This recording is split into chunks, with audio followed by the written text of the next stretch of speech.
குடும்பத்தை பார்க்குறாரா, அப்பா அம்மாவை பார்க்குறாரா, பிள்ளைங்களை பார்க்குறாரா, நல்ல நட்பு வச்சிருக்காரா, கள்ள உறவு வச்சிருக்காரு, கூட இருக்கிறவன் பூரா வந்து கெடுத்து விட்டு அந்த நாட்டையே சீரழிக்கிற ஆட்களை கூட வச்சிருக்காரு. நீ வந்து நேபாள மாதிரி நடக்கணும், இலங்கை மாதிரி நடக்கணும் அப்படின்னு ஒருத்தன் கூட போட்டு புரட்சி வெடிக்கணும்னு. தமிழ்நாட்டில் என்ன நடந்துகிட்டு இருக்கு இப்ப? உனக்கு எங்க நோகுது? ஊர் ஊரா கட்சி கட்சியா நீ தாவி தாவி வந்து இப்ப விஜய் கிட்ட வந்து உட்கார்ந்துருப்ப. செய்வது பூரா தவறு. ஆனா கேள்வி கேட்டா போய் கோர்ட்ல போய் கையை கட்டிக்கிட்டு, ஐயா சாமி எஜமானே எனக்கு தெரியாதுங்க, என் பேச்செல்லாம் நீங்க ஒரு பெருசா எடுத்துக்க வேணாம், நாள ஒரு ஆளே கிடையாது அப்படின்னு சொல்றாரு.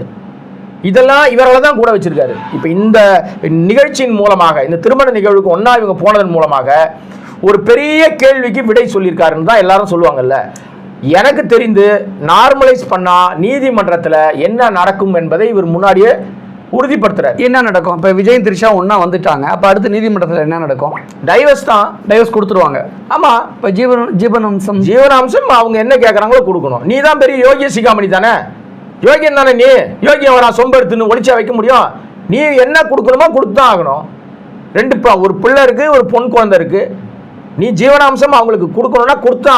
உச்சத்துல இருந்து வந்திருக்க உச்சா நடிகர்னு சொல்றல நீ, 2000 கோடியை விட்டுட்டு ஏங்க பூராவே ஏமாத்து வேலைங்க. இது வரைக்கும் விஜயனுடைய படம் 69 படத்தினுடைய வசூல் நிலவரம்னு எடுத்துக்கிட்டீங்கன்னா அதுல பெரும்பகுதி தோல்வி படம். ஒரு 15 படம் தான் ஜெயிச்ச படம்னு சொல்ல முடியும். அந்த 15 படத்துலையும் இவருக்கு கொடுக்குற சம்பளம் எல்லாம் ஒண்ணும் கிடையாது. இப்பதாங்க 100 கோடி 200 கோடின்னு ஏமாத்துறானுங்க.